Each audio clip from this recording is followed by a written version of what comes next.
सत्संग जी, प्रेम से कहना,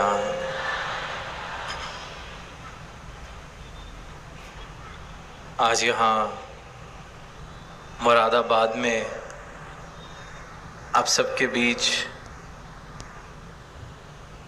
इस रूप में शामिल होने का अवसर मिला है और जिस प्रेम और जिस उत्साह के साथ सारी साध संगत, संत महापुरुष अपने घरों से चलकर आए हैं, तो ये देख के जहाँ बहुत खुशी भी मिल रही है और वहीं ये ख्याल भी मन में आ रहा था कि किस प्रकार दुनिया में देखते हैं, दुनिया का जो हाल है कि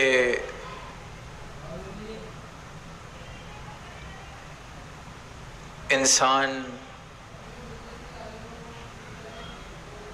एक भीड़ का हिस्सा बनता जा रहा है। एक ऐसी भीड़ जो सिर्फ और सिर्फ नुकसान का कारण बन रही है। कहीं अगर थोड़े से लोग इकट्ठे हो जाएं तो मन में डर वाले ख्याल आने लगते हैं कि कुछ गलत, कोई नुकसान या किसी को चोट तो नहीं पहुंचा दी जाएगी। ये किस इरादे से कोई इकट्ठा हुआ है। कहीं यहाँ वैर और नफरत फैलाने वाली बात करके उकसाया तो नहीं जाएगा। हाल देख रहे हैं कि इंसान इंसान का दुश्मन, इंसान इंसान को नुकसान पहुंचाने पे, चोट पहुंचाने में, दिल दुखाने में सबसे आगे। और जहां आज से कुछ वर्ष पहले ये कहा जाता था कि शायद पढ़ाई लिखाई की कमी है, इसलिए इस प्रकार का व्यवहार इंसान करता है, तो आज इतनी आधुनिक समय में भी जहां साधनों की भी कोई कमी नहीं, पढ़ाई लिखाई की भी कोई कमी नहीं, वहां भी इंसान की सोच या इंसान का व्यवहार अभी भी नुकसान पहुंचाने वाला। सहनशीलता वाले भाव देखने को मिल रहे हैं कि खत्म से खत्म होते जा रहे हैं। कोई अपने से विभिन्न विचार रखने वाले को सीधा ही अपना दुश्मन मान लेता है। तो जहां ऐसी भीड़ का हिस्सा इंसान बनता जा रहा है, वहां एक नज़ारा आज ये भी देखने को मिल रहा है कि इतनी संख्या में संत महापुरुष आए हैं। प्रेम का संदेश दिया जा रहा है, मानव को मानव से जोड़ने की बात की जा रही है। चैनो अमन से जीवन, ये समाज युक्त हो सके, ये प्रेरणा दी जा रही है।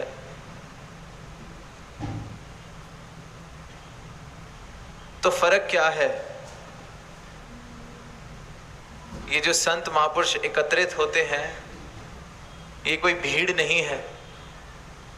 यहाँ आया हर एक महापुरुष, हर एक संत ब्रह्मज्ञानी है। इस परमात्मा के दर्शन प्राप्त करके, इस सत्य को प्राप्त करके, इस मालिक खालिक को इन नजरों से देख के जीवन में इस प्रकार की अवस्था प्राप्त कर चुका है, इस प्रकार का बोध प्राप्त कर चुका है कि फिर वो एक भीड़ का हिस्सा नहीं रह जाता। वो अपने आप में एक एक महापुरुष, एक एक संत इस परमात्मा का प्रमाण बन जाता है। ऐसा जीवन जीता है जैसा जीवन जो इन मानवीय गुणों से युक्त हो, ऐसे गुणों से युक्त हो जिसका चर्चा आज हम पिछले चंद घंटों से सुन रहे हैं। जहाँ प्रेम है, जहाँ सहनशीलता है, जहाँ विशालता है, जहाँ एक दूसरे के लिए हृदय में मान सम्मान है, जहाँ मैं मेरी वाले भाव नहीं है, जहाँ ऊंच नीच की दीवारें नहीं हैं। एक एक महापुरुष ने इस ब्रह्म ज्ञान को प्राप्त करके परमात्मा को देखा है, सही मायनों में भक्ति कर रहा है। तो ऐसा संत जिसका अपना एक रिश्ता इस सच्चाई के साथ, इस परमात्मा के साथ जुड़ जाता है, फिर वह भीड़ का हिस्सा नहीं, वो इस परमात्मा का हिस्सा बन जाता है। वो इस सर्वव्यापी परमात्मा के साथ अपना रिश्ता जोड़ के इस परमात्मा से एकमिक हो जाता है। और फिर ऐसा संत, ऐसा महापुरुष जहाँ चलता है तो ये भक्ति वाली महक साथ लेकर चलता है। इसलिए देख रहे हैं इस संख्या में यहाँ सब हाजिर हैं और बात सिर्फ और सिर्फ एकत्व की जा रही है। ये नहीं कहा जा रहा कि कितने और किस किस स्थान से आए हैं, किसकी क्या पहचान है, किसकी क्या जात है, किसकी क्या नस्ल है। इन सब भ्रांतियों से, इन सब बातों से ऊपर उठ के जीवन जिया जा रहा है, जहाँ इस एक मालिक खालिक की प्राप्ति हो गई है। वहाँ इस बात का भी बोध हो गया है कि हर मानव एक है, सबकी जात एक है, सबकी जात ये परमात्मा। कोई ऊंचा नहीं, कोई नीचा नहीं, सब में ये एक मालिक खालिक बसता है। सबकी पहचान एक, सब इस एक से उपजे हैं, सब इस एक में निवास कर रहे हैं और सब में ये एक निवास कर रहा है। तो जो फर्क के कारण है, वैर के कारण है, दूरियों के कारण है, वो खत्म हो जाते हैं, वो मिट जाते हैं। आज निरंतर प्रेम की बात हुई, तो प्रेम जीवन में तभी आता है जब अज्ञानता मिट जाती है, क्योंकि इस अज्ञानता के कारण ही नफरतें हैं, इस अज्ञानता के कारण ही नुकसान वाले भाव हैं। किस प्रकार की अज्ञानता है? धर्म मजहब के नाम पे लड़ाई हो रही है। कोई अपने धर्म को ऊंचा बता रहा है, कोई और अपने धर्म को ऊंचा बता रहा है, कोई अपने भगवान को ऊंचा बता रहा है, कोई अपने गॉड को ऊंचा बता रहा है, कोई राम को ऊंचा बता रहा है, कोई अल्लाह को ऊंचा बता रहा है। इस बात से बेखबर हो चुकी है दुनिया कि ये परमात्मा तो एक है, और जो एक है उसको मैं ऊंचा नीचा बता के आपस में लड़ रहा हूं, आपस में वैर विरोध हो रहा है। तो इसका एक ही कारण है कि अज्ञानता है, अंधकार है, सत्य से बेखबर है दुनिया। और इस सत्य से रूबरू सद्गुरु कराते हैं अपना ब्रह्म ज्ञान देके। और जीवन में जब ये सत्य आ जाता है, परमात्मा की पहचान मिल जाती है, इसके दर्शन हो जाते हैं, तो फिर वैर विरोध के जितने कारण हैं सब खत्म हो जाते हैं। वैर विरोध इंसान तैयार रहता है लड़ने के लिए, मरने के लिए।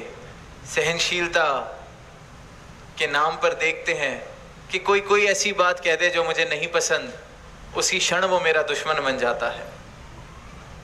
और फिर संतों की अवस्था कि जो मेरे मुताबिक भी बात नहीं कर रहा, उसमें भी परमात्मा के दर्शन करता है संत, क्योंकि ये नज़र मिलती है ब्रह्म ज्ञान वाली, ये नज़र मिलती है अपने सदगुरु द्वारा कि ये परमात्मा की बनाई एक एक चलती फिरती मूर्ति है, इसके आगे सजदा करना है। कहने को तो मैं मंदिर में जाऊं, मूर्ति के आगे सजदा करूं, सर झुकाऊं, पर ये जो परमात्मा ने इंसान बनाया है, इस इंसान के लिए मेरे हृदय में नफरत वाले भाव हों, नुकसान पहुंचाने वाले भाव हों, तो फिर ये कैसी भक्ति हुई? ये कैसा परमात्मा का नाम लेना हुआ? ये कैसा परमात्मा से, प्रभु से प्रेम हुआ कि परमात्मा को अगर मैंने चार दीवारों में सीमित किया है तो उस चार दीवार में जाके तो मैं सर झुकाता हूं, उस चार दीवार में जाके तो मैं भक्ति की बात करता हूं, वेदों ग्रंथों का उच्चारण करता हूं, पर इस परमात्मा के बनाए हुए इंसान को ही, जिसमें ये परमात्मा बस रहा है, उतना ही बस रहा है जितना मुझ में बस रहा है। कोई वाद गाट नहीं है, कोई कम ज्यादा नहीं है। जितना परमात्मा मुझ में बस रहा है उतना परमात्मा हर एक इंसान में बस रहा है। और फिर इंसान को दुख पहुंचाते हुए, इंसान से वैर नफरत करते हुए मैं सोचता नहीं, फिर कहाँ चले जाते हैं मेरे हृदय के वो भाव जो भी कुछ देर पहले तक तो उस चार दीवारी में जाके झुक रहे थे, परमात्मा का यशोगान कर रहे थे। तो ये सोचने जैसी बात है कि इंसान इतनी अज्ञानता में है कि खुद को धार्मिक बोलता है, खुद को आस्तिक बोलता है, खुद को प्रभु प्रेमी बोलता है, पर जीवन इस प्रकार से जिया जा रहा है कि इंसान ही इंसान को नुकसान पहुंचा रहा है, इंसान ही इंसान के पैर काट रहा है, इंसान ही इंसान का नुकसान का सबसे बड़ा कारण बनता जा रहा है। तो इसलिए आज के समय में इतनी आवश्यकता कि सत्य का संदेश जन जन तक पहुंच सके, और इसलिए संत जन महापुरुष ये प्रयास करते हैं, ये आवाज देते हैं कि ये परमात्मा का नाम लेने से बात नहीं बनने वाली, परमात्मा को किसी सीमित दायरे में बांध लेने से बात नहीं बनने वाली। परमात्मा कहाँ है, परमात्मा क्या है, इस बात से हम बेखबर हैं, इसीलिए इतना पतन हो चुका है मानवता का, इसलिए इतने प्रमाण इंसान द्वारा दिए जा रहे हैं पतन के, कि कई बार इतना मुश्किल है कि इंसान को इंसान कहा भी जा सके। इस प्रकार की हैरानगी होती है जब देखते हैं, पढ़ते हैं कि कर क्या रहे हैं, हो क्या रहा है, और इसका मुख्य कारण अज्ञानता, इसका मुख्य कारण अंधकार। तो इस परमात्मा को अगर हम सीमित करके देख रहे हैं अभी भी, अगर मेरे मुताबिक परमात्मा किसी चार दीवारी में बसता है, अगर मेरे मुताबिक परमात्मा किसी तीर्थ या मूर्त में बसता है, अगर मेरे मुताबिक परमात्मा नहीं पाया जा सकता, तो ये सब के सब मेरे भ्रम है। परमात्मा के दर्शन किए जा सकते हैं, परमात्मा को तत्व रूप से पाया जा सकता है, परमात्मा के दर्शन करने के बाद इस परमात्मा के दर्शन फिर जर्रे जर्रे में होते हैं, घट घट में होते हैं, जहां देखते हैं फिर ये परमात्मा का ही निवास, परमात्मा का ही वास दिखता है। जिसमें देखते हैं वहां परमात्मा उस घट में दिखता है। तो इस अवस्था को कहा गया है ब्रह्मज्ञानी की अवस्था। अभी गीतों में भी जिक्र हुआ कि जैसे अर्जुन को दर्शन हुए विराट स्वरूप के युद्ध के मैदान में, जहां जान पर बात बनी हुई है, जहां युद्ध चल रहा है, ऐसी स्थिति में भगवान कृष्ण ने अपने विराट स्वरूप के दर्शन कराए। और जब तक वो विराट स्वरूप के दर्शन नहीं हुए थे तो अर्जुन भी बेखबर। और जैसे ही नजरों ने वो नजारा देखा तो एक क्षण में समझ गए कि मैं खुद को कर्ता समझ रहा था। मैं इस रूप को नहीं जानता था, इस सत्य को नहीं जानता था, मैं तो खुद को कर्ता मान रहा था। पर असल कर्ता तो ये अविनाशी है, असल कर्ता तो ये विराट है जिसके दर्शन मुझे प्रभु ने कराए। इसी प्रकार जब इंसान को इस परमात्मा के सही मायनों में दर्शन होते हैं तो सभी भ्रम मिट जाते हैं। इंसान का सबसे बड़ा भ्रम ही ये है कि वो खुद को कर्ता समझता है।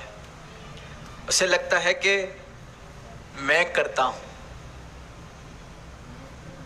पर वो ये नहीं सोचता कि अगर मैं करता होता तो फिर ये जन्म भी तो खुद मैंने अपनी मर्जी से खुद को दिया होता।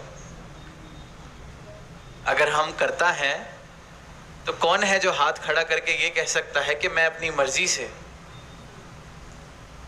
इस धरा पर आया। करता तो वो हुआ जो मर्जी से आ रहा है, जिसकी मर्जी से सब हो रहा है। तो इंसान की इतनी बड़ी भूल, इतना बड़ी मूल भूल कि वो खुद को कर्ता समझता है। और जब वो खुद को कर्ता समझता है तो उसको लगता है मैं जो करता हूं वो ठीक है। और जब मैं जो करता हूं वो ठीक है तो मुझसे उल्टे चलने वाले सारे मेरे दुश्मन, सारे नासमझ। तो जिस परमात्मा, जिस भगवान, जिस ईष्ट को मैं पूजता हूं वही सबसे उत्तम। तो जो उसको नहीं पूजता, जो उसको नहीं मानता, उसको जीने का कोई हक नहीं है।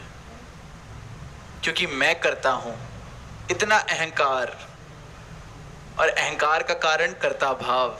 इंसान को लगता है मैं करता हूं। और फिर जब इस परमात्मा के दर्शन होते हैं, सदगुरु का ब्रह्म ज्ञान प्राप्त होता है, तो सदगुरु जीवन में यही बदलाव करते हैं, यही बताते हैं कि तू करता नहीं है, तू नहीं है करता। अगर तुझे आज कोई क्षमता भी मिली है कुछ करने की, जैसे किसी को बहुत धन मिला हो और वो सेवा, वो सोच तो रहा है कि वो सेवा कर रहा है, वो सोच तो रहा है कि देखो मैं कितना दान कर रहा हूं, पर अगर इस भाव से दान किया जा रहा है तो वो कर्ता समझ रहा है खुद को।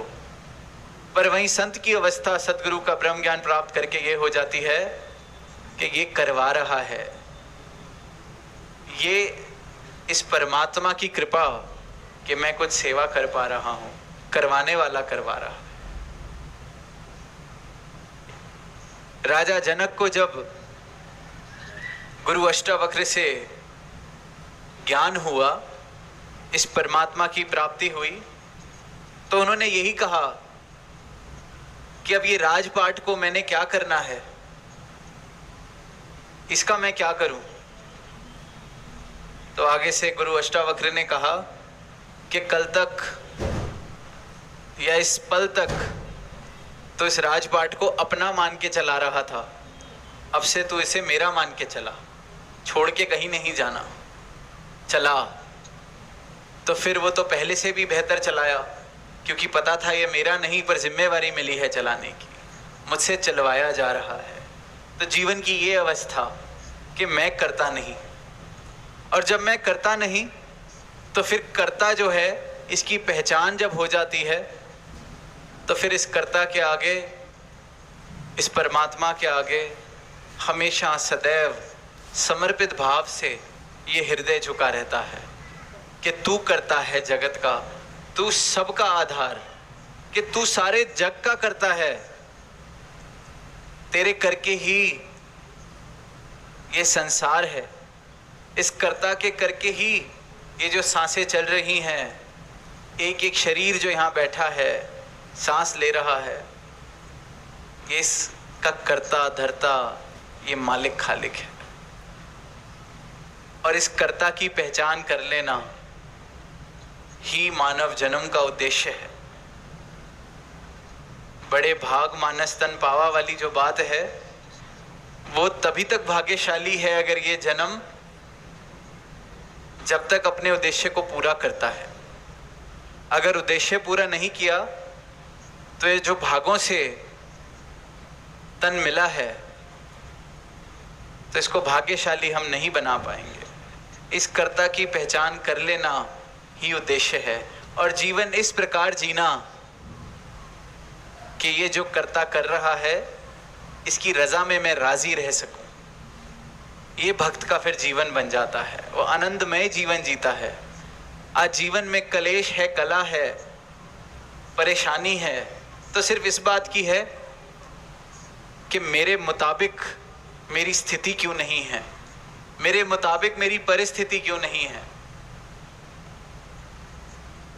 क्योंकि खुद को हम कर्ता समझते हैं। इसलिए हर पल हर क्षण अपने मुताबिक अपनी स्थिति को बदलने की कोशिश कर रहे हैं। और जब जब ये कोशिश हो रही है, जब जब ये संघर्ष हो रहा है, तब तक मेरे जीवन से सुकून, मेरे जीवन से आनंद दूर रहता है। और जब मैं इस कर्ता के आगे समर्पित हो जाता हूँ, पहचान लेता हूँ कि मैं तो कर्ता हूँ ही नहीं, कर्ता तो ये है। और फिर जब जो इंसान इस कर्ता को जानकर इसके आगे समर्पित होता जाता है, उस जीवन में सुकून और आनंद आ जाता है। तो सुकून और आनंदमय जीवन जीने का एक ही उपाय है, इस कर्ता की पहचान करके इस कर्ता की रजा में राजी हो जाना, समर्पित हो जाना। आनंदमय जीवन जीना है तो यही विधि है और इस कर्ता की जानकारी सिर्फ और सिर्फ सद्गुरु के ब्रह्म ज्ञान से हो सकती है। और फिर जब सद्गुरु के ब्रह्म ज्ञान से इस कर्ता की जानकारी हो जाती है तो ये बात भी समझ आ जाती है कि ये कर्ता तो एक है, ये मालिक खालिक तो एक है। चाहे इसे राम बुलाएं, अल्लाह बुलाएं, गॉड बुलाएं, तो एक है। फिर इस एक के नाम के झगड़े क्यों, फिर इस एक के चिन्हों के झगड़े क्यों? तो फिर इंसान इन दीवारों से भी मुक्त हो जाता है, इन जंजीरों से भी मुक्त हो जाता है, अपनी अज्ञानता से भी मुक्त हो जाता है। फिर ऐसी महफिलें सजती हैं जैसी आज सजी हम देख रहे हैं कि एक एक संत इस कर्ता को प्राप्त करके, इस परमात्मा को प्राप्त करके इस परमात्मा का यशोगान कर रहा है। हृदय में प्रेम है, हृदय में सत्कार है, हृदय में मानवीय गुण है। जीवन इस परमात्मा की सिखलाई का प्रमाण बनता चले जाता है। तो ऐसा जीवन हर एक इंसान जी सकता है। और आज के समाज में, आज के समय में बहुत आवश्यकता है कि इस सच्चाई की प्राप्ति हो, इस परमात्मा की जानकारी हो, इस प्रभु को हम सही मायनों में तत्व रूप से जान सकें। तभी एक सुंदर समाज स्थापित हो पाएगा। तभी एक ऐसा समाज जहाँ मानव और मानवीय गुण प्रधान है, ऐसा समाज तभी स्थापित हो पाएगा जहाँ मानव मानव की कीमत कर रहा है, कदर कर रहा है, एक दूसरे को पहल दे रहा है, एक दूसरे की खुशी में खुश हो रहा है, एक दूसरे की खुशी में शामिल हो रहा है। ऐसा समाज तभी मुमकिन है जब ये दूरियों के जो कारण हैं ये मिट जाएं। और दूरियों का एक ही कारण है अज्ञानता। अज्ञानता मिट जाए तो जीवन रोशनी से ही भरा रहता है। और अज्ञानता मिटाने के लिए सिर्फ एक क्षण लगता है। जैसे किसी कमरे में अंधेरा हो, सालों साल से अंधेरा हो, कभी उस कमरे ने रोशनी ना देखी हो, तब भी सिर्फ एक दिया जलता है, रोशनी हो जाती है। सिर्फ एक क्षण लगता है रोशन होने में, और दातार ऐसी मेहर करे कि ये रोशन होने वाला क्षण हर किसी के जीवन में आए, सबका जीवन अंधकार से प्रकाश की ओर की यात्रा कर सके। प्रेम से कहना आमीन।